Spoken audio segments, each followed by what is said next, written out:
fungsi legislasi sudah selesai. Yang harus kita lakukan juga adalah kakak-kakak kampanye untuk di dalam tindak pidana undang-undang itu kita buat nomenklatur atau norma tentang literasi.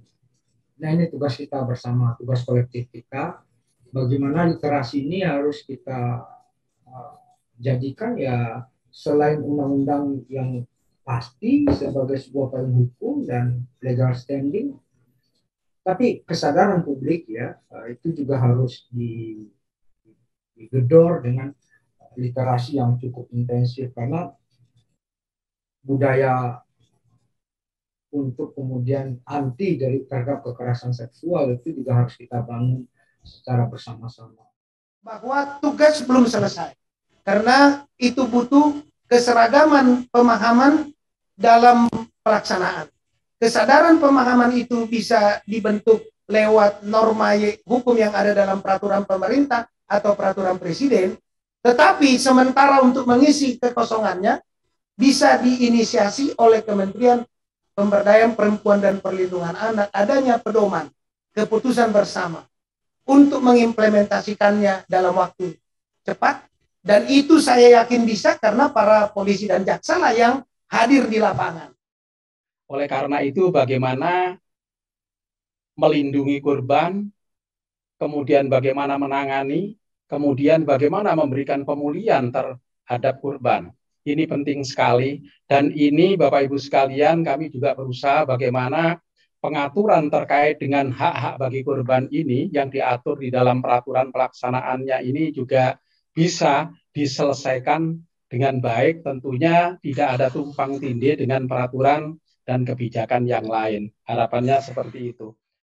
Kemudian dalam kekhususan ya Undang-Undang PKS ini, jadi rumusan delik yang ada di Undang-Undang PKS jangan sampai overkriminalisasi dengan undang-undang yang sudah ada, baik secara vertikal maupun horizontal. Maksudnya harus dilihat di undang-undang lain. Jadi jangan sampai seperti tadi saya sampaikan, misalnya kalau di sini diatur, berarti ada undang-undang lain yang beririsan yang harus direvisi gitu ya. Kami sepakat kalau bisa Pak, sosialisasi ini lebih masif lagi Pak.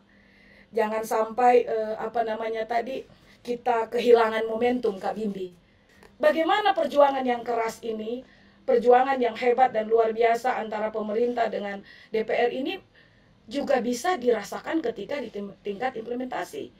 Maka Undang-Undang TPKS yang implementatif tentu menjadi harapan yang besar bagi masyarakat dan terutama para korban kekerasan seksual. Saya rasa juga semuanya di sini akan berjuang lebih keras lagi, karena ini juga saya rasa udah menjadi alarm yang sangat keras sekali di negara Indonesia, bahkan mungkin nggak Indonesia aja ya, di seluruh dunia juga seperti itu. Jadi saya rasa kemungkinan mungkin kita semuanya berdoa supaya ini sudah 2 bulan ya tadi Mbak Sonia bilang, bisa lebih lebih kerja keras lagi, lebih ngotot lagi, lebih memaksa lagi, supaya ini bisa berdampak untuk banyak orang. Nah, saya sepakat juga tadi ada pedoman penanganan pencegahan perspektif perlindungan korban yang berpihak kepada korban. Sepakat dengan yang disampaikan Kak Sonia juga bahwa masih ada loh kasus-kasus pemerkosaan kekerasan seksual itu ditanyakan saksi.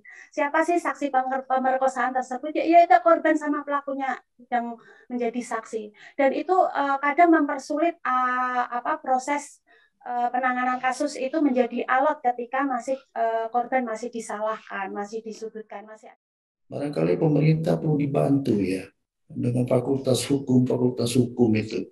Ada 5 PP ya, dikasihlah 5 fakultas hukum yang terbagus supaya cepat diproduksi peraturan pelaksana. Jadi ada urusan serius terus-menerus di dalam memproduksi undang-undang. Makin banyak dilimpahkan kepada peraturan pemerintah, kepada peraturan-peraturan di bawahnya, ya makin macet undang-undang.